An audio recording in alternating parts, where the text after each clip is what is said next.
뉴스에 시작합니다. 저는 동정민입니다. 대한민국 행정부가 멈춰섰습니다. 한덕수 대통령 권한대행에 대한 탄핵소추안이 오늘 오후 국회에서 일단 가결됐습니다. 권한대행의 탄핵 추진은 헌정사상 초유의 일이고 한 권한대행은 직무가 일단 정지됐습니다.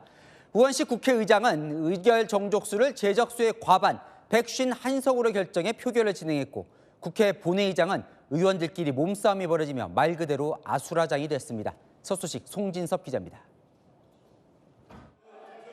한덕수 대통령 권한대행에 대한 탄핵소추안이 일단 국회 본회의를 통과했습니다.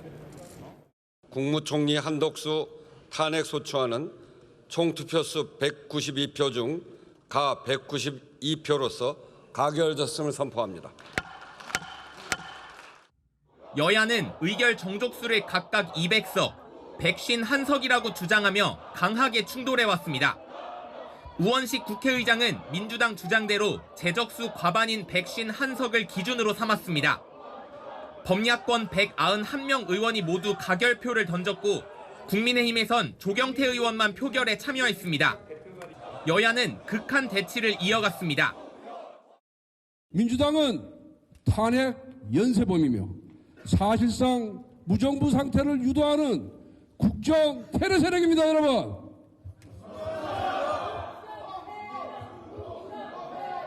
내라는 미친 짓입니다. 그런데 이 미친 짓을 옹호하는 자들은 뭡니까?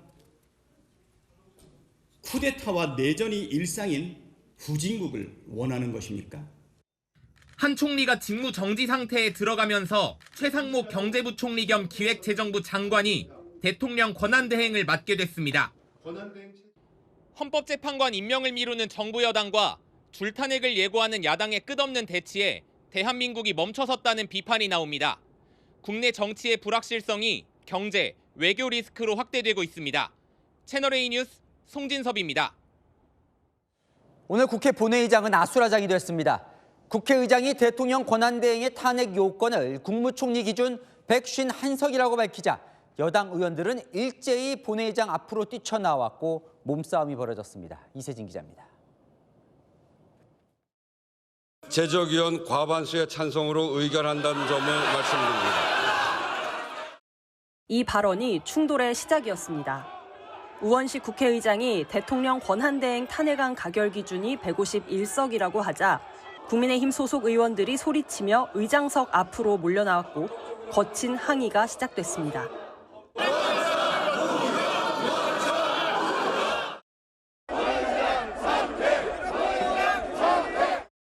이 과정에서 몸싸움까지 벌어졌습니다. 의장석 앞으로 나가 항의하는 곽규택 국민의힘 의원과 박찬대 민주당 원내대표가 몸을 부딪히며 고성을 주고받았고 뒤에 있던 강명구 국민의힘 의원이 옷깃을 붙잡힌 뒤 민주당 의원과 충돌하는 모습도 보였습니다. 국민의힘 의원들은 투표가 종료될 때까지 20여 분간 구호 재창을 이어갔습니다. 바로 옆에서 민주당 의원들이 탄핵안 투표용지를 투표함에 넣으며 서로 인사를 나누는 모습과 대비를 이뤘습니다. 일부 민주당 의원들은 여당이 항의하는 모습을 휴대전화로 촬영했습니다. 앞서 한덕수 권한대행 탄핵 필요성을 민주당이 설명할 때에도 양측은 고성을 주고받았습니다. 존경하는 항의를 이어가던 국민의힘 의원들은 개표 전 본회의장을 빠져나갔고 한대행 탄핵에 찬성 의사를 밝힌 조경태, 김상욱 의원만 본회의장에 남았습니다. 채널A 뉴스 이세진입니다. 한덕수 권한대행에 대한 탄핵 소출 의결서가 오후 5시 조금 넘어 송달됐습니다. 즉시 직무는 정지됐습니다. 대통령 권한대행을 맡은 지 13일 만입니다. 논란이 있는 151석 기준 통과지만 한 대행은 더 이상의 혼란을 보태지 않기 위해 국회 결정을 수용하고 헌법재판소 판단을 기다리겠다고 했습니다. 이다혜 기자입니다. 한덕수 국무총리는 탄핵소추안이 가결된 직후 입장문을 내고 국회 결정을 존중하겠다고 밝혔습니다. 더 이상의 혼란과 불확실성을 보태지 않기 위해 직무를 정지하고 헌법재판소의 신속하고 현명한 결정을 기다리겠다고 전했습니다. 지난 14일 대통령 권한대행을 맡은 지 13일 만입니다. 직무정지를 받아들인다면서 답답한 심정도 토로했습니다. 야당이 합리적 반론 대신 이번 정부 들어 29번째 탄핵안으로 답한 것은 개인의 거취를 떠나 다음 세대를 위해 안타깝게 생각한다는 겁니다. 야당이 탄핵 사유로 삼은 헌법재판관 임명 거부에 대해서는 어제 대국민 담화에서 밝힌 대로 여전히 여야 합의가 먼저라고 강조했습니다. 여야 합의가 먼저 이루어지는 것이 지금까지 우리 헌정사에서 단 한 번도 깨진 적 없는 관례라고 생각합니다. 그러면서 여야가 합의를 못할 테니 그냥 임명하라는 건 정치에서 더 이상 토론과 합의가 불가능하다는 것을 기정사실화하는 것이기에 받아들일 수 없었다고 설명했습니다. 저는 직무가 정지되지만 대한민국 정부는 굳건하게 작동할 것으로 믿습니다. 한 총리는 당장 권한쟁의 심판이나 탄핵소추 효력정지 가처분 신청 같은 법적 대응에는 나서지 않을 것으로 알려졌습니다. 여당이 이미 법적 대응을 예고한 만큼 총리실까지 나서는 건 혼란을 부추길 수 있다는 판단입니다. 채널A 뉴스 이다혜입니다. 자, 이제 대통령 대행의 대행 체제입니다. 최상목 대통령 권한대행이 경제, 외교, 국방을 다 책임지게 되는 겁니다. 자, 국정마비가 우려되는 상황 어떤지 정부 서울청사에 나가 있는 취재기자 나가 있습니다. 자, 유찬 기자, 벌써 국가안전보장회의 NSC 회의도 열었다던데 어떤 거예요, 지금 안에 분위기는? 네, 최상목 대통령 권한대행의 집무실이 있는 이곳 서울청사는 지금도 분주한 분위기입니다. 최 권한대행은 한덕수 국무총리와 면담을 했고요. 이후 국가안전보장회의 등을 개최하며 업무 파악에 들어간 것으로 알려졌습니다. 남은 걱정은 경제수장이던 최 권한대행이 얼마큼 국정 전체 업무를 감당하냐인데 물리적으로 1인 3역은 쉽지 않다는 관측입니다. 최상목 권한대행은 탄핵안 가결 후 총리실에 의결서가 접수된 5시 16분부터 권한대행을 맡게 됐습니다. 권한대행으로서 사실상 첫 행보는 6시 반부터 진행된 국가안전보장회의입니다. 앞서 서면 대국민 담화문에서 최 권한대행은 무거운 책임감을 느낀다며 국정안정위에 최선을 다하겠다고 밝혔습니다.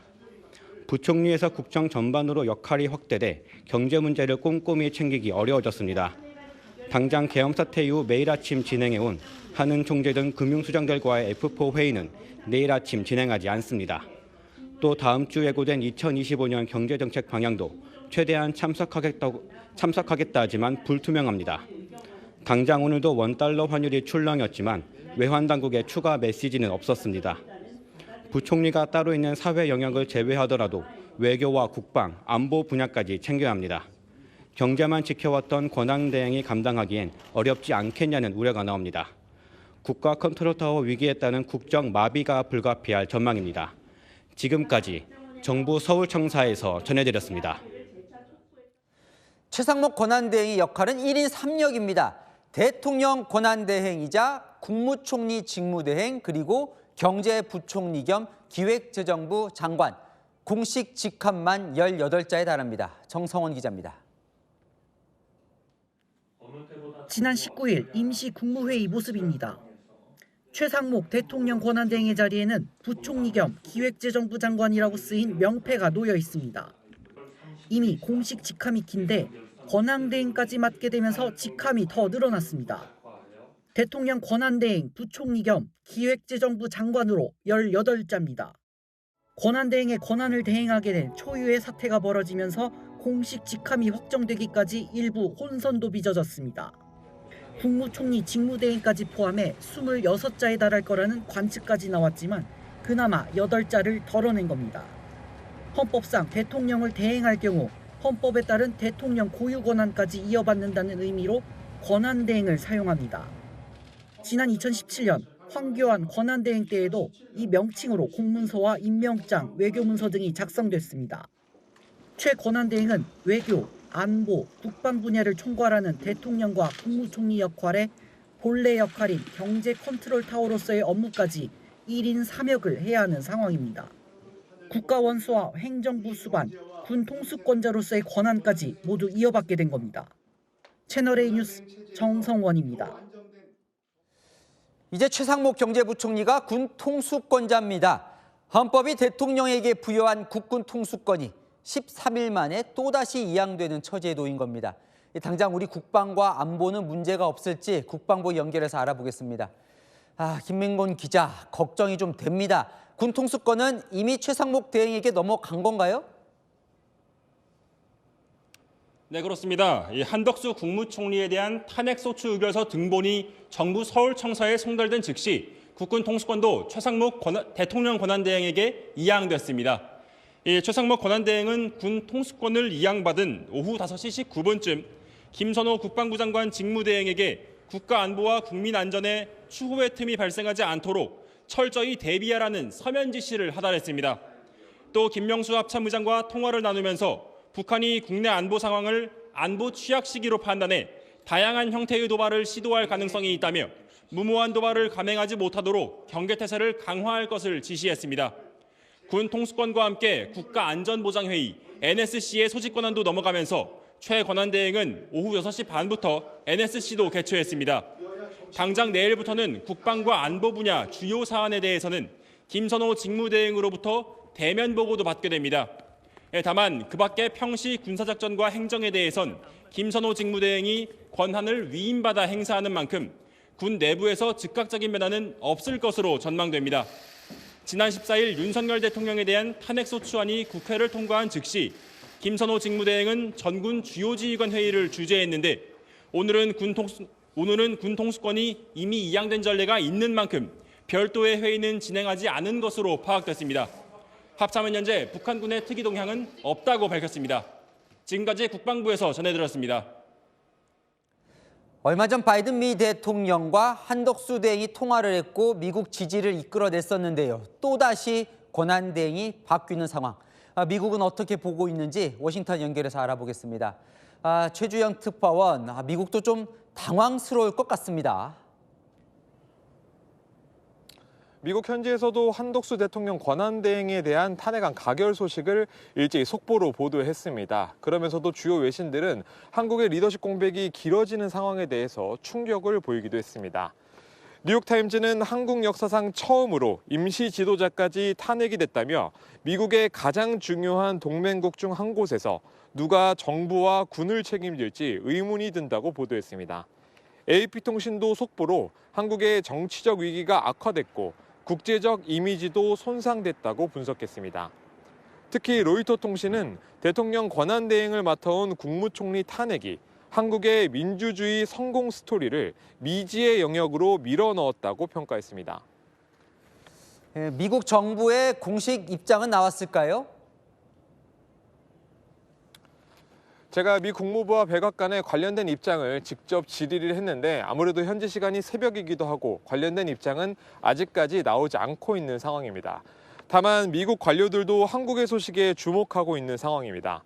크리스마스 직전 김홍균 외교부 1차관이 갑작스럽게 미국을 방문하고 한미 양국이 고위급 회담을 추진하기로 하자마자 다시 한번 리더십 공백이 생겼기 때문인데요. 일단 우리 정부는 핵협의그룹, NCG 회의를 비롯한 미국과의 외교 일정에 변화는 없다는 입장입니다. 장관과 차관이 일정을 소화하는 만큼 권한대행 변경과 무관하다는 겁니다. 문제는 트럼프 신행정부 대응입니다.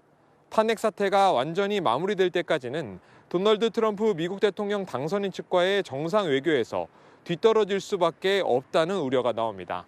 지금까지 워싱턴에서 채널A 뉴스 최주현입니다. 리더십 공백에 가장 먼저 드는 걱정은 바로 경제입니다. 대통령 권한대행 탄핵 소식에 이미 휘청거리기 시작했는데요. 원달러 환율이 한때 1,480원을 넘었습니다. 글로벌 금융위기 이후 15년 만에 처음입니다. 김호영 기자입니다. 각양각색의 수입 물품을 판매하는 서울의 한 상가. 하지만 정작 손님은 찾아보기 힘듭니다. 최근 환율이 지속적으로 오르면서 이전보다 비싼 가격을 받을 수밖에 없다 보니 발길이 뚝 끊긴 겁니다. 옛날에 한 10개를 저희가 주문을 했으면 지금은 들어오는 거가 한 6개? 이 정도밖에 안 되니까 오시는 분들도 굉장히 나라 걱정을 많이 하시고 불안해하시고 물건 사거나 이렇게 하는 거 파는 게 좀 많이 힘들기는 해요. 오늘은 단숨에 1,480원까지 뚫었습니다. 원달러 환율은 어제보다 2.7원 오른 1,467.5원으로 마감했습니다. 하지만 정치 불확실성에 하루 종일 요동치며 장중한 때 15년여 만에 처음으로 1,486원까지 오르기도 했습니다.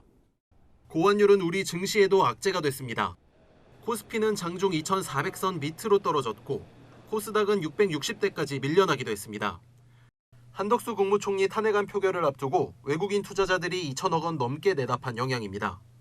달러화 강세는 트럼프 당선 시 어느 정도 예상이 됐던 사항입니다. 이제 정치적 불안정성이 겹치면서 이제 거의 기름을 부은 꼴이 아닌가라는 탄핵 정국의 시기와 기간과 시장의 불안정성은 비례한다. 탄핵 사태로 인한 경제적 피해도 수십조 원에 달할 것이란 전망이 나옵니다. IMF에 따르면 통상적으로 정치적 혼란이 GDP의 1에서 2% 감소를 유발하는 것으로 알려졌습니다. 작년 GDP를 고려할 때 연간 24조에서 48조 원의 손실이 우려되는 상황입니다. 신용등급 하락까지 거론되는 가운데 정부와 기업들의 외화 조달 비용도 커질 가능성이 제기되고 있습니다. 채널A 뉴스 김호영입니다. 아는 기자 정치부 정현주 기자 나와 있습니다. 대한민국 정치가 나라를 절단내는 건 아닌지 솔직히 걱정이 됩니다. 대통령 권한대행이 또 탄핵이 됐어요. 네, 대통령 탄핵 이후 13일 만에 또 탄핵입니다. 권한대행의 대행이라는 사상 초유의 일인데요. 새롭게 대통령 권한대행을 맡게 된 경제부총리의 직함입니다. 최상목 대통령 권한대행 부총리 겸 기획재정부 장관. 읽다가 숨이 찰 정도인 이 직함이 보기만 해도 가슴이 갑갑한 여의도 정치 상황을 녹여낸 것만 같습니다. 나라는 괜찮은 겁니까? 이렇게 해도? 네, 한덕수 총리 권한대행으로 2주간 이런 일을 했습니다. 긴급 국가안전보장회의 열고 업무보고 받고 바이든 미 대통령 이시바 일부 총리 통화하고 해외 경제인 만나 한국에 믿고 투자하라, 필요하면 나에게 연락하라 이렇게 안심도 시키고요. 대통령이 없어도 날 믿어달라 간신히 안정시키고 있었는데 결국 다시 원점입니다. 최상목 권한대행 당장 오늘부터 똑같이 다시 해야 되죠. 1시간 전쯤 최대행 국가안전보장회의 또 개최했습니다. 미국과 일본에 다시 통화해야 하고 해외 투자자들한테 다시 믿어달라고 해야 합니다. 군 통수권은 어떻게 되고 또 경호는 어떻게 되는 거고 궁금한 게 한두 가지가 아닙니다. 군 통수권은 당연히 최상목 권한대행입니다. 하지만 경제부총리잖아요. 한 총리도 경제관료지만 국방부도 엄연히 총리 관할입니다. 하지만 경제부총리 최대행은 군복 입은 사진조차 찾을 수 없었습니다. 한 번도 군 관련 업무를 보지 않은 경제부총리에게 전쟁 나면 군 관련 판단을 맡겨야 하는 겁니다. 경호 문제도요. 대통령 경호처도 오늘 이 문제를 논의한 것 같더라고요. 직무가 정지된 권한대행, 그 권한대행의 대행, 도대체 누굴 어디까지 경호해야 하는지 초유의 일이다 보니 정리가 어려운 겁니다. 가장 걱정은 지금 경제 상황이 좋지가 않거든요. 괜찮을까요?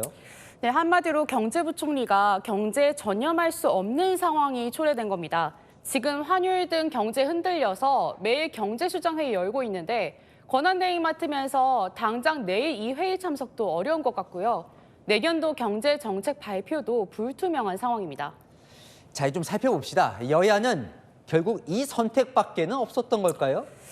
정말 이쯤 되면 갈 때까지 가는 정치라고 해야 될 것 같은데요. 더 한심한 건데 국민들은 오늘 한덕수 대행 탄핵으로 불안하기만 한데요. 그 사태를 만든 정치권, 이 와중에 남탓만 했습니다.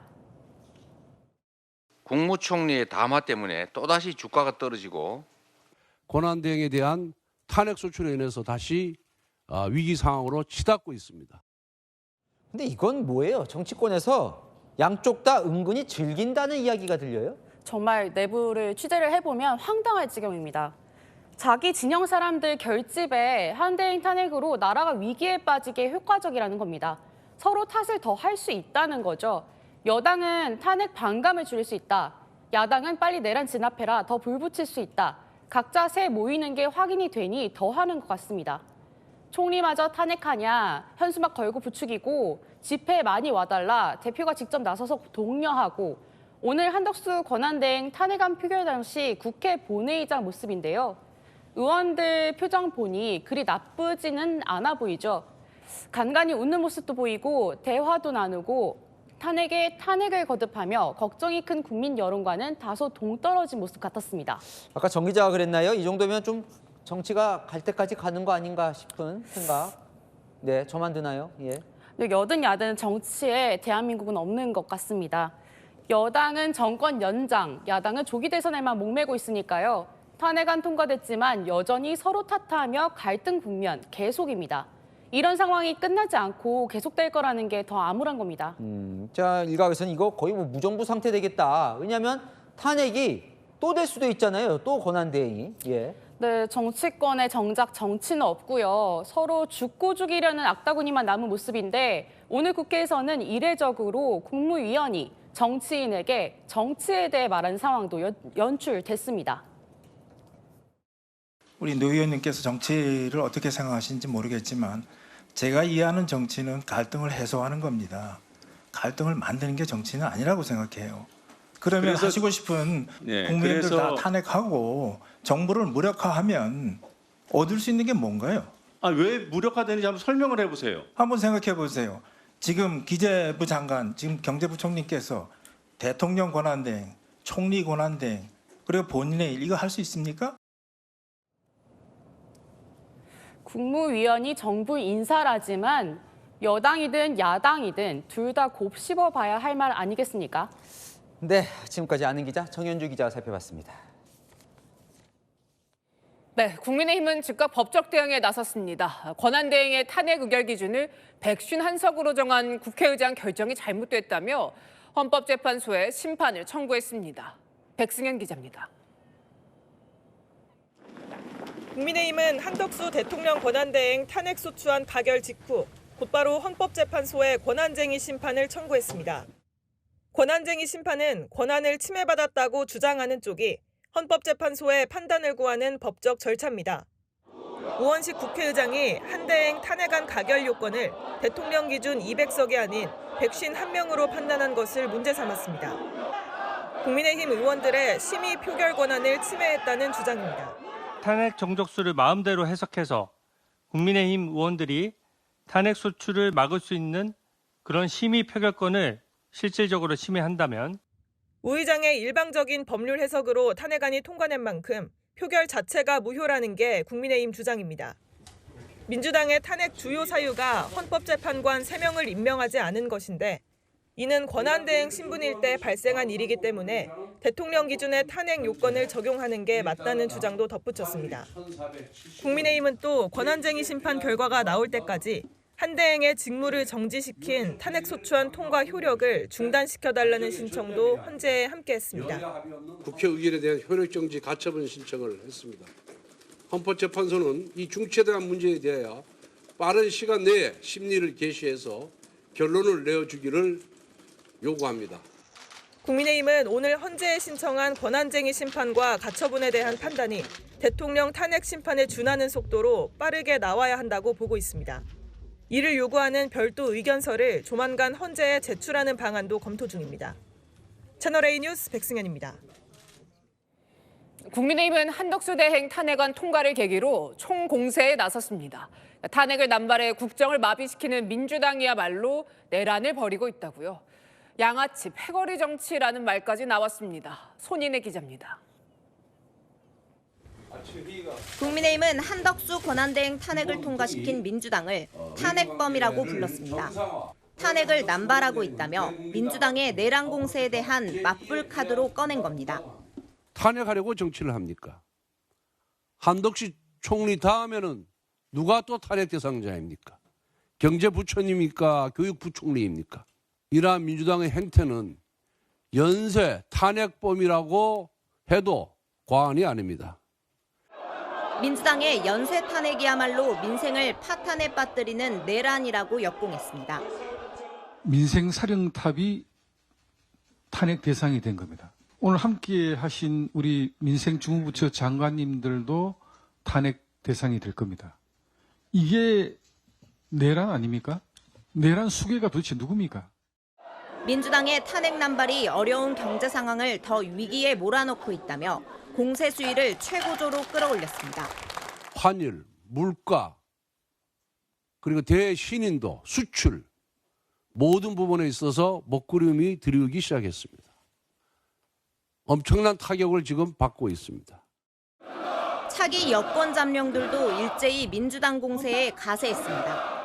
홍준표 대구시장은 양아치 패거리 정치에 극치라고 했고 원희룡 전 국토교통부 장관은 민주당의 강행 이유는 오직 하나, 이재명을 위한 조기 대선이라고 이재명 대표를 겨냥했습니다. 당내에서는 이번 권한대행 탄핵으로 민주당이 역풍을 맞게 될 거라며 주말 사이 여론 추이에 촉각을 곤두세우는 기류도 읽힙니다. 채널A 뉴스 손인혜입니다. 이재명 민주당 대표는 내란의 밤을 끝내겠다며 긴급 성명을 발표했습니다. 한덕수 총리 탄핵이 불가피한 이유를 설명하며 정부 여당을 향한 비판 수위를 끌어올렸습니다. 이준성 기자입니다. 내란의 밤을 끝내고 희망의 아침을 반드시 열겠습니다. 이재명 더불어민주당 대표가 긴급 대국민 성명을 발표했습니다. 한덕수 국무총리가 헌법재판소 재판관 임명을 보류한 것을 지적하며 내란 진압이 국정 안정이고 대한민국의 지상 과제라고 강조했습니다. 내란 수계 윤석열과 내란 잔당들이 대한민국의 가장 큰 위협입니다. 내란 세력의 신속한 발본 세건만이 대한민국 정상화의 유일한 길입니다. 환율이 폭등하고 소비 심리가 최악인 상황을 해소하기 위해서도 내란을 진압해야 한다고 말했습니다. 범죄자가 동네를 버젓이 돌아다니면 누가 안심하고 물건을 사고 경제 활동을 정상적으로 하겠습니까? 지도부는 국민의힘을 싸잡아 비난했습니다. 법을 하나도 모르는 극우 유튜버들이나 할 법한 궤변을 검사 출신 원내대표가 하고 있다는 사실이 참담합니다. 윤석열 내란 일당은 대한민국 민주 헌정사에서 영원히 폐족될 것입니다. 민주당 당원 게시판에는 왜 이제서야 탄핵하냐, 내란당에게 시간은 사치, 언제까지 시위해야 하냐며 더 강한 압박을 요구했습니다. 민주당은 헌법재판관 임명 보류 등을 이유로 한 총리를 직무유기 혐의로 공수처에 고발했습니다. 채널A 뉴스 이준성입니다. 권한대행 탄핵 정족수 공방, 키를 쥔 우원식 국회의장의 선택은 민주당이 주장해온 151석이었습니다. 근거로 무엇을 제시했는지 김유빈 기자가 보도합니다. 국무총리 한덕수에 대한 탄핵 소추안입니다. 그러므로 헌법 제65조 2항에 따라 제적위원 과반수의 찬성으로 의결한다는 점을 말씀드립니다.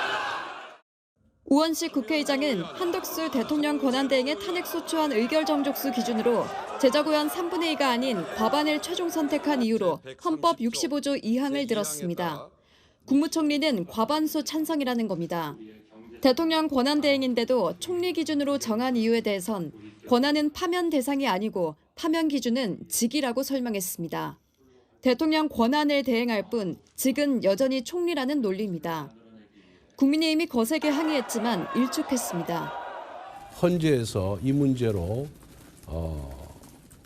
기각이 당하면은 국회의장의 권위와 명예는 땅에 떨어진다는 것을 강조를 했고요. 국회의장은 국회의장 권한으로 합법적으로 한 것이고 이것은 헌법 학계와 그리고 여러 검토를 충분히 하고 한 것입니다. 의장실 측은 정족수 1차적 판단이 의장실에 있는 만큼 여러 헌법학회와 국회 입법조사처 의견을 종합적으로 검토했다고 설명했습니다. 우 의장과 가까운 한 민주당 의원은 어떻게 하면 조속히 헌정 질서를 회복할 것인가만 고려한 것으로 안다고 말했습니다. 하지만 국민의힘 권성동 원내대표는 헌법재판관 임명은 총리가 아닌 권한대행이 하는 건데 그걸 안 했다고 탄핵하면서 총리 기준이 맞다고 우기고 있다고 반박했습니다. 채널A 뉴스 김유빈입니다. 민주당은 헌법재판관 임명하지 않았다고 한덕수 권한대행을 탄핵했죠. 그럼 이어서 최상목 권한대행도 재판관 임명 거부하면 어떻게 될까요? 민주당은 또 탄핵이라고 말합니다. 내부적으로는 우려의 목소리도 나옵니다. 안보경 기자입니다. 민주당 지도부는 벌써부터 대통령 권한대행을 맡게 되는 최상목 경제부총리를 향해 엄포를 놓기 시작했습니다. 대통령 권한을 대행하게 되는 즉시 국회 몫이 헌법재판관을 임명하고 상설특검 추천 의뢰를 진행하십시오. 헌법재판관을 임명하지 않을 경우 최 권한대행도 탄핵을 피하기 힘들다고 명확히 했습니다. 김민석 최고위원은 헌법재판관 임명을 보류하는 국무위원들은 따박따박 탄핵할 것이라고 했습니다. 내각 총사퇴 수준의 국무위원 탄핵을 해야 한다는 주장까지 나왔습니다. 최상원 부총리가 만약에 헌정질서를 저는 그럴 리 없고 내란 공범이 되지 않길 바라지만 만약 된다면 저는 이제 여러 명의 국무위원을 함께 탄핵시켜야 된다 봅니다. 하지만 내부적으로는 우려의 목소리도 나옵니다. 민주당 원내 관계자는 채널A에 줄탄핵 시 역풍이 불어 중도층이 돌아설 수 있다며 최 권한대행까지 헌법재판관 임명을 거부하면 민주당이 궁지에 몰릴 수 있다고 우려했습니다. 또 다른 민주당 관계자는 최 권한대행이 버틸 가능성이 크지만 여론 압박에 딱히 수단은 없다고 전했습니다. 채널A 뉴스 안보겸입니다. 이렇게 민주당이 곧바로 압박했지만 최상목 권한대행도 헌법재판관 임명을 쉽게 할 것 같진 않습니다. 대행의 대행 역할은 제한적이라는 말로 자신의 입장을 에둘러 표현했습니다. 김민환 기자입니다. 최상목 대통령 권한대행은 한덕수 국무총리의 탄핵소추안이 국회를 통과하기 전 헌법재판관 임명과 관련해 한 총리의 결정을 유지하겠다는 뜻을 내비쳤습니다. 최 권한대행은 기자들과의 오찬 간담회에서 권한대행의 대행 역할은 매우 제한적이라고 말했습니다. 대통령의 권한을 대행해온 국무총리 직무를 대신하는 만큼 적극적인 권한 행사는 더 어려워졌다는 취지입니다. 최 권한대행은 그동안 한덕수 체제가 상당히 안정적으로 잘 운영되고 있었다며 경제나 민생의 문제가 있으면 여야정을 통해 해결하는 게 가장 바람직하고 안정적이라고 말했습니다. 한 총리가 여야 합의를 강조한 기조를 이어받겠다는 겁니다. 그러면서 권한대행의 권한대행은 역할이 매우 제한적이라고 많은 분이 말씀하고 계신다고 덧붙였습니다. 앞서 한덕수 총리가 권한대행직을 수행할 때 대통령의 고유권한 행사는 자제하라고 해석한 만큼 민주당이 요구하는 헌법재판관 임명을 수용하기는 어렵다는 입장을 에둘러 밝힌 거란 해석입니다. 최 권한대행 역시 현안에서 가급적 논란을 최소화하는 방향으로 권한을 행사할 것으로 보입니다. 채널A 뉴스 김민환입니다. 윤석열 대통령 탄핵 심판이 오늘 헌법재판소에서 시작됐습니다. 대통령 측과 국회 측 다 출석했는데요. 헌재는 탄핵 심판을 신속하게 진행하겠다는 뜻을 거듭 밝혔습니다. 김지윤 기자입니다. 심판정 왼쪽에 국회 탄핵소추위원 대리인단이, 오른쪽으로 윤석열 대통령 대리인단이 자리를 잡습니다. 정형식, 이미선 두 헌법재판관이 재판관석에 앉으면서 탄핵 심판이 시작됐습니다.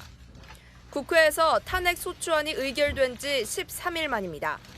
재판관들은 신속한 심판을 위해 탄핵 심판 쟁점도 5개에서 4개로 줄이자고 제안했습니다. 군대를 동원한 행위, 이거는 그 4가지 소추 사유 안에 포함되어 있는 것으로 보여지는데 다른 소추 사유들을 판단하면서 군대를 동원한 행위도 역시 함께 판단하고자 하는데 그래도 괜찮겠습니까? 윤 대통령 측에겐 전국에 생중계된 비상계엄 선포 행위는 다툼의 여지가 없는 만큼 인정하자고 했습니다. 비상계엄을 선포한 사실은 인정을 하시는 거죠. 그러니까 그날 우리가 다 뉴스에서 봤지만 계엄 선포를 했고 그리고 담화문이 이렇게 나왔지 않습니까? 다투지 않는다. 이렇게 정리하겠습니다. 대통령 측에 계엄을 심의한 국무회의록도 내라고 재차 요구했습니다. 작성이 됐다. 이러시면 그걸 제출하시면 되고 그런데 회의록만 작성 안 됐다. 그러면 참석한 사람 그리고 일시, 장소 이런 부분들을 좀 명시를 해서 대통령 탄핵 심판을 최우선으로 진행하는 이유도 밝혔습니다.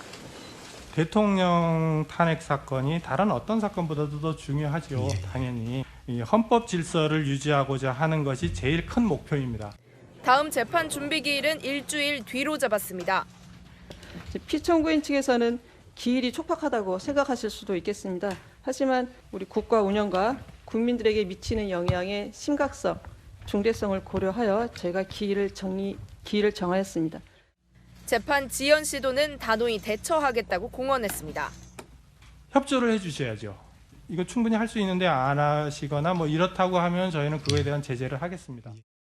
헌재는 한두 차례 재판 준비 절차를 가진 뒤 증인 신문 등 본격적인 변론 절차에 들어갑니다. 채널A 뉴스 김지윤입니다. 국회와 대통령 양쪽의 전략도 확인됐습니다. 예상했던 대로 국회 측은 속전속결, 대통령 측은 왜 이 사건만 서두르냐며 재판관들에게 묻기도 했습니다. 남영주 기자입니다. 국회 측과 대통령 측은 대통령 파면 필요성을 두고 상반된 주장을 펼쳤습니다. 국회 측은 위헌 위법한 행위로 헌법을 본질적으로 훼손한 대통령을 파면해야 한다고 주장했지만 윤 대통령 측은 헌법과 법률 위반은 없었고 있었다 해도 파면을 정당화할 정도는 아니라고 맞섰습니다. 국회 측은 탄핵 심판과 형사 재판은 다르다고 강조했습니다. 탄핵 심판 절차가 형사 재판으로 변모될까 봐 그것이 좀 우려스럽습니다. 그래서 저희는 가급적이면 헌법 재판의 성격에 맞게 유죄 입증 기준이 엄격한 형사 재판처럼 하지 말고 헌법 위반 여부 중심으로 심판을 빨리 진행해 달라고 당부한 겁니다. 형법상 내란죄도 헌법 위반으로 봐야 한다고 한 것도 같은 이유입니다. 내란죄 등을 소추의결서에서 다루었지만 그것을 헌법 위반으로 구성해서 형사 구속 요건 요소들을 헌법 위반 사실로서 주장해서 탄핵 심판 절차를 진행할까 하고 있습니다.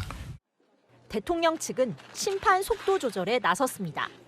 재판 당일인 오늘 오전 재판 연기를 신청했다가 거부당했습니다. 지금 형사 사건도 진행이 되고 있고 탄핵 사건도 진행되고 있기 때문에 두 개를 같이 진행하는데 충분한 변호 인력이 지금 확보되지도 않은 상태입니다. 대통령 탄핵 심판을 다른 탄핵 사건보다 신속 심리하는 근거를 설명하라고 재판부에 요구도 했습니다. 탄핵 사건들이 많이 있는데 어떻게 보면 좀 촉박한 그렇게 진행하는 어떤 재판장님들의 그 협의나 어떤 근거가 있으신지. 향후 심판 과정에서도 재판 속도의 고삐를 잡으려는 양측의 신경전이 치열할 전망입니다. 채널A 뉴스 남영주입니다. 비상계엄 관련자들 중 처음으로 김용현 전 국방부 장관이 재판에 넘겨졌습니다. 이 검찰 공소장에 대통령과 관련된 수사 결과들도 담겼는데요. 자, 대통령이 국회에 있는 정치인들을 끌어내라며 이런 말을 직접 했다는 내용이 포함됐습니다. 총을 쏴서라도 문 부수고 들어가 끌어내라. 2번, 3번 계엄령을 선포하면 되니 계속 진행하라. 공태현 기자입니다. 김용현 전 국방부 장관이 재판에 넘겨졌습니다. 비상계엄 사태 관련해 기소가 된 건 김 전 장관이 처음입니다. 김 전 장관 공소장에는 비상계엄이 선포된 날 밤 윤석열 대통령이 국회에 투입된 계엄군에게 직접 지시한 내용이 적혔습니다. 이진우 수방사령관에게 전화를 걸어 아직도 못 들어갔나, 본회의장으로 가서 4명이 1명씩 들쳐업고 나오라고 하라. 총을 쏴서라도 문을 부수고 들어가서 끌어내라고 말했다는 게 검찰 수사 내용입니다. 국회에서 비상계엄 해제 요구안이 통과된 뒤에도 윤 대통령이 의원들을 끌어내라고 지시했다는 내용도 담겼습니다. 4일 새벽 1시 3분 이후 이진우 사령관에게 다시 전화를 걸어 해제됐다 하더라도 내가 2번, 3번 계엄령 선포하면 되는 거니까 계속 진행하라고 말했단 겁니다. 앞서 비상계엄 포고령 발령 이후엔 조지호 경찰청장에게 수차례 전화해 국회에 들어가려는 국회의원들 다 체포하라고 지시했다는 내용도 수사 결과에 담겼습니다. 그동안 윤 대통령은 국회의 계엄 해제 의결이 방해받은 적이 없다고 해왔습니다. 국회 출입을 막지 않도록 하였고, 그래서 국회의원과 엄청나게 많은 인파가 국회 마당과 본관, 본회의장으로 들어갔고 계엄 해제 안건 심의도 진행된 것입니다. 검찰은 대통령의 지시 내용은 인적 물적 증거를 통해 확인한 내용이라고 설명했습니다. 김 전 장관 변호인은 검찰이 부족한 증거를 여론 선동으로 채우려고 한다며 수사팀을 즉시 고소할 것이라고 밝혔습니다. 채널A 뉴스 공태현입니다. 검찰은 윤 대통령과 김용현 전 장관이 비상계엄을 기획한 시점 9개월 전인 지난 3월부터라고 보고 있습니다. 본격 준비에 들어간 건 지난달부터인데 대통령은 이 동원 가능한 병력 규모들을 일일이 보고받았다고 봤습니다. 강병규 기자입니다.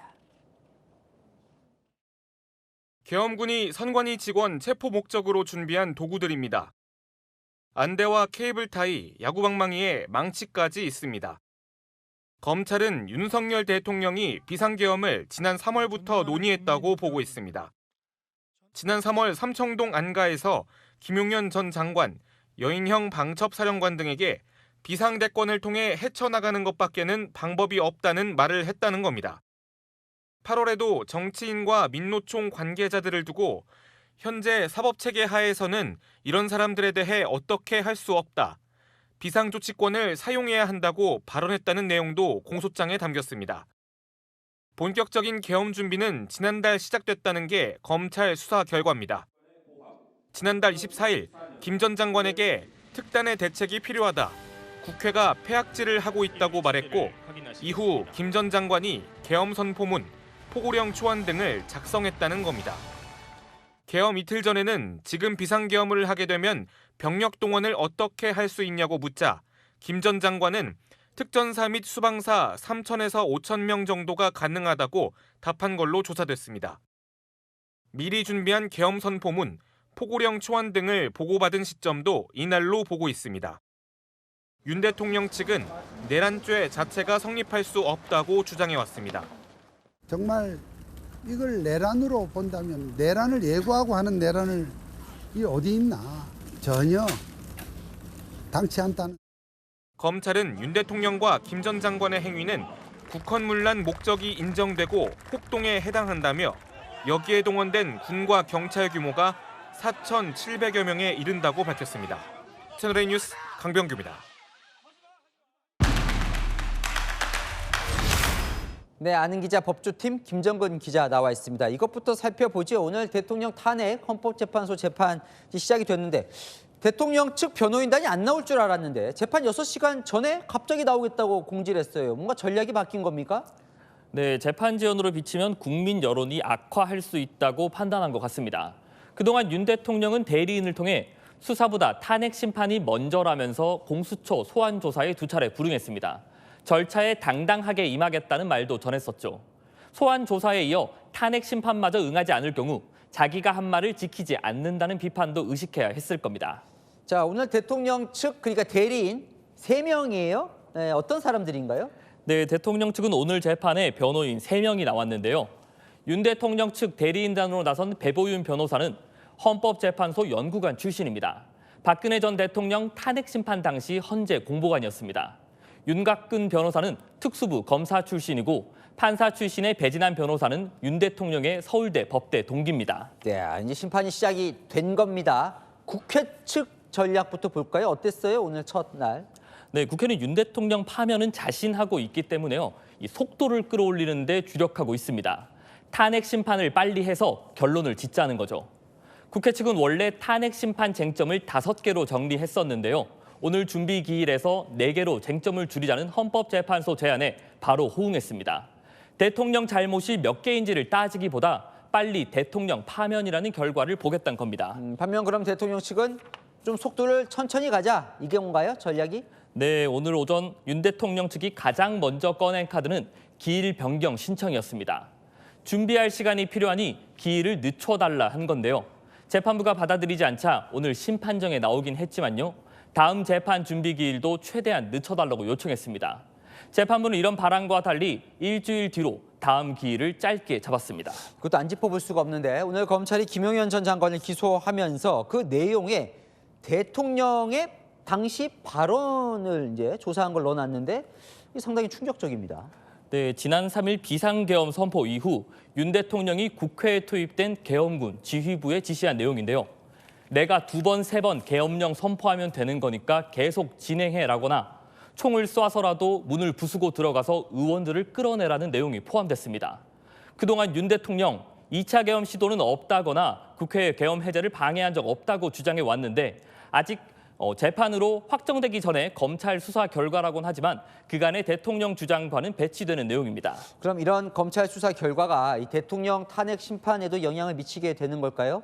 네, 오늘 검찰은 윤 대통령이 계엄군에게 지시한 이 사실을 입증할 인적, 물적 자료를 확보했다고 밝혔거든요. 만일 전화통화 녹음이나 녹취 같은 물증이 헌재 탄핵 심판에 제출되면 윤 대통령에게 당연히 불리할 수밖에 없습니다.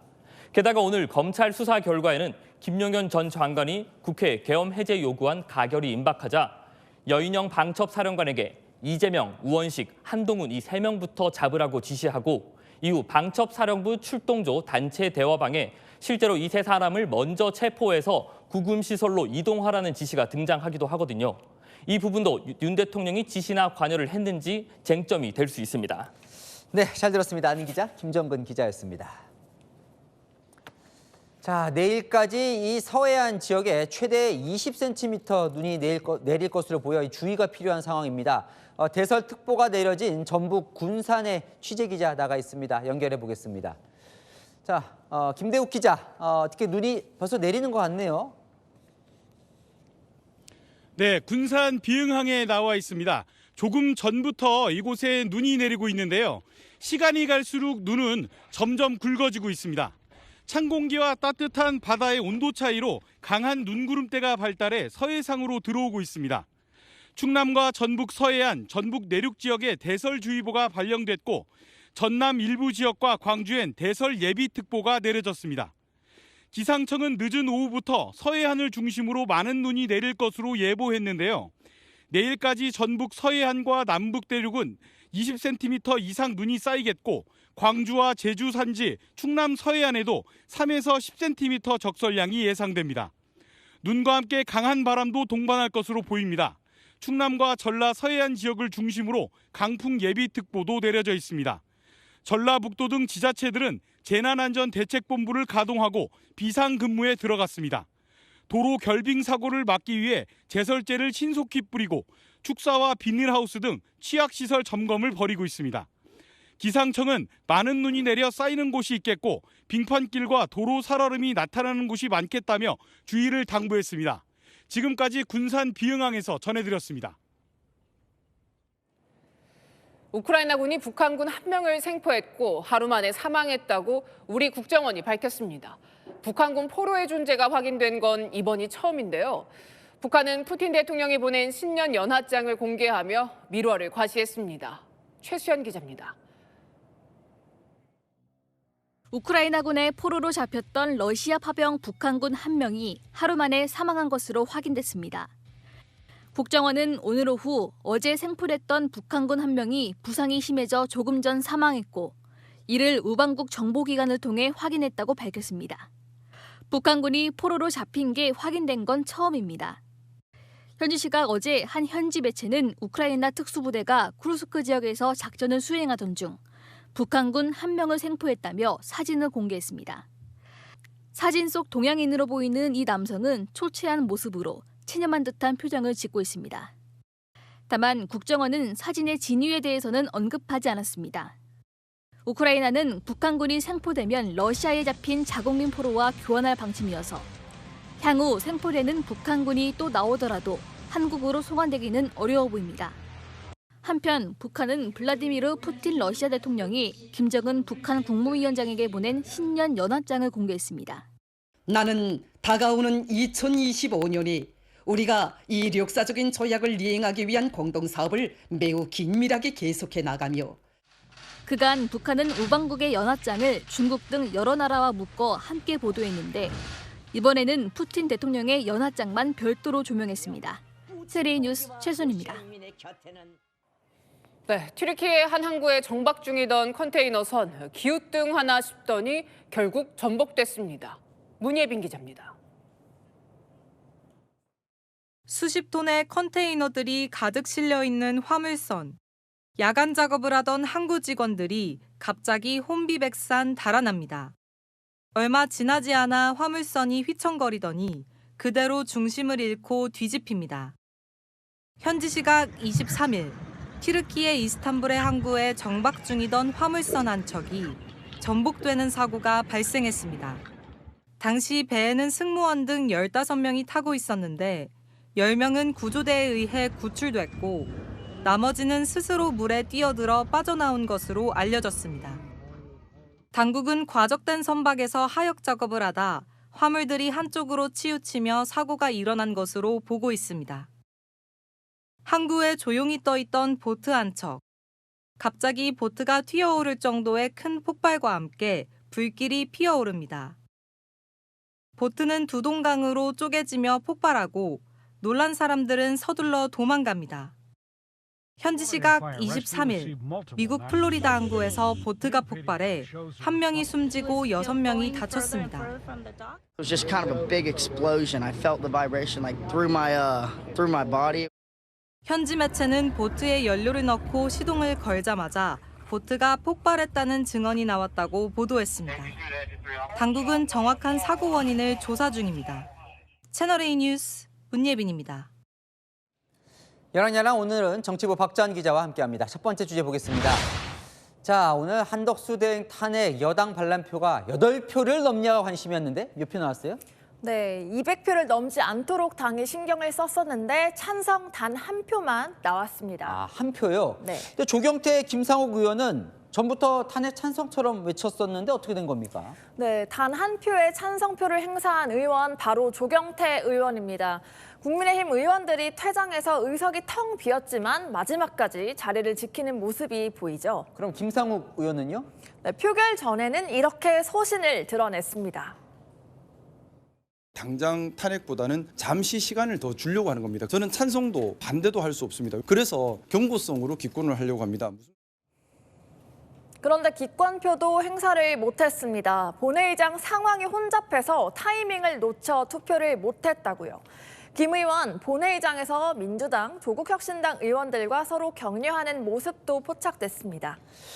그런데 이탈표가 오히려 점점 줄어드네요. 네, 그렇습니다. 대통령 탄핵안 표결 때는 이탈표 12표로 가결됐었죠. 또 어제 헌법재판관 임명 때는 4명이 찬성했고요. 오늘 1명, 점점 줄어듭니다. 국민의힘 지도부 관계자는 안철수 의원 등 소신파들도 총리 탄핵까지는 동의하지 않았다고 하더라고요. 네, 다음 주제 보겠습니다. 이재명 대표의 우리 표는 누굴까요?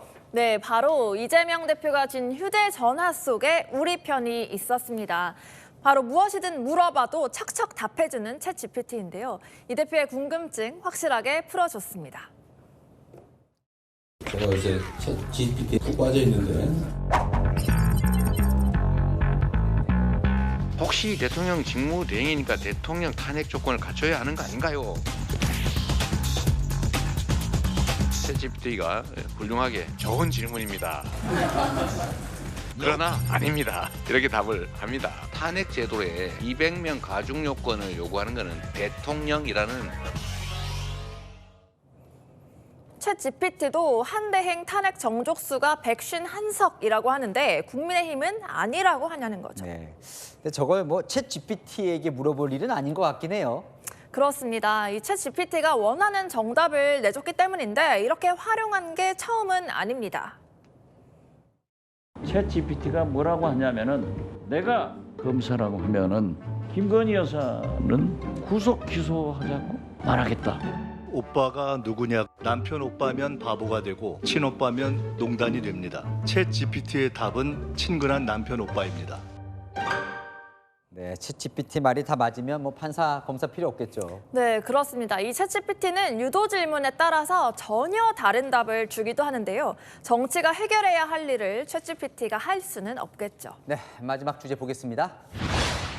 가짜 뉴스 대응단이 있어요? 네, 그렇습니다. 국민의힘 미디어 특위 산하 가짜뉴스 대응단이 출동했습니다. 어제 한덕수 총리의 헌법재판관 임명 보류 직후에 문정복 민주당 의원이 SNS에 쓴 한덕수 무슨 자식이 가짜뉴스라고요. 욕설을 한 건데 가짜 뉴스는 뭔가요? 네, 이 한 권한대행이 개의 자식이 아니라 사람의 아들이라는 겁니다. 그러니까 사실관계가 다르다는 거죠. 아유, 이건 또 뭐예요? 그러니까 말장난 같은데요? 네, 저도 처음에 봐서는 잘 이해가 안 돼서 두어 번 읽어봤는데요. 국민의힘 측에 공식 보도자료가 맞느냐 직접 물어보니까 맞다는 답변이 왔습니다. 좀 주고받는 내용이 수준 이하 같기도 한데 자성의 목소리는 없습니까? 네, 사실 어제 민주당 의원들이 문정복 의원 외에도 여러 명이 총리를 향한 욕설 글들을 올렸었는데요. 자성의 목소리 하나도 없었습니다. 권한대행마저 탄핵돼서 국민들 참 불안한데 욕설하고 말장난하는 정치권에 욕을 참고 있는 건 바로 국민 아닐까 싶습니다. 네, 지금까지 여랑야랑이었습니다. 네, 한 남성이 복지센터에 라면 20박스를 내려놓고 사라집니다. 몰래 온 기부천사 소식, 강경모 기자가 전합니다. 어둠이 거치지 않은 새벽, 행정복지센터에 화물차가 들어옵니다. 차에서 내린 중년 남성, 화물칸에 실려있던 박스들을 모두 내려놓더니 홀연히 사라집니다. 남기고 간 건 라면 박스 20개, 쪽지나 영수증 등도 남겨놓지 않았습니다. 직원들은 CCTV를 통해 남성이 왔다 간 걸 확인했습니다. 익명의 기부천사라는 생각에 주인공을 찾지 않기로 했습니다. 경제적으로 워낙 안 좋은 시기에 그 이웃을 돌아보기 힘든 세상이잖아요, 사실. 근데 이렇게 마음을 써주시는 분이 계시다는 것만으로도 너무 감사드리죠. 복지센터는 물품을 수급 대상 가정에 전달했습니다. 같은 날 울산의 한 행정복지센터 민원실 앞에도 위생용품 박스 여러 개와 손편지가 발견됐습니다. 6살 다은이가 보낸 크리스마스 선물입니다. 부모는 아이가 칭찬 스티커로 받은 용돈을 모아 선물을 마련했다며 사고 싶고 먹고 싶은 것도 많았지만 크리스마스 산타가 돼 선물을 주기에 참았다고 적었습니다. 송정동에 있는 언니들에게 필요한 물품을 전하고 싶다면서 적혀 있었어요. 다은이의 따뜻한 마음에 감동했습니다. 복지센터는 취약계층 여성 청소년들에게 용품을 전달할 계획입니다. 채널A 뉴스 강경모입니다. 충청과 전북을 중심으로 눈이 내리고 있는데요. 내일 아침까지 전북의 많게는 20cm 이상, 제주 산간과 충남에도 10cm 등 매우 많은 양이 더 내리겠고요. 습기를 가득 머금은 무거운 눈이 시간당 3cm로 강하게 쏟아지기까지 하겠습니다. 제주를 제외하고는 내일 오전 눈이 멎겠고요. 대체로 구름 많은 하늘에 동해안은 대기가 무척 건조하겠습니다. 한편 한파는 계속됩니다. 경기 북부와 강원을 중심으로 한파특보 역시 유효하고요. 내일 체감 기온이 양구는 영하 19도, 대관령은 무려 영하 23도, 서울도 영하 11도로 무척 춥겠습니다. 실제 기온도 낮겠는데요. 최저 기온이 서울은 영하 7도, 춘천 영하 12도가 되겠고 전주와 대구 영하 4도 등 오늘과 비슷하겠습니다. 한파는 다음 주 월요일 반짝 쉬어갑니다. 해넘이와 해돋이는 맑은 하늘 아래 관측 가능하겠습니다. 날씨였습니다. 대통령 권한대행 부총리 겸 기획재정부 장관이 국가원수가 됐습니다. 기어이 나라를 사실상 무정부 상태로 만든 대통령과 여야 정치인들, 자기 살 국리만 앞서는 이 무능과 무책임을 어쩌면 좋을까요? 마침표 찍겠습니다. 국정이 멈춘 날 뉴스에 마칩니다. 감사합니다.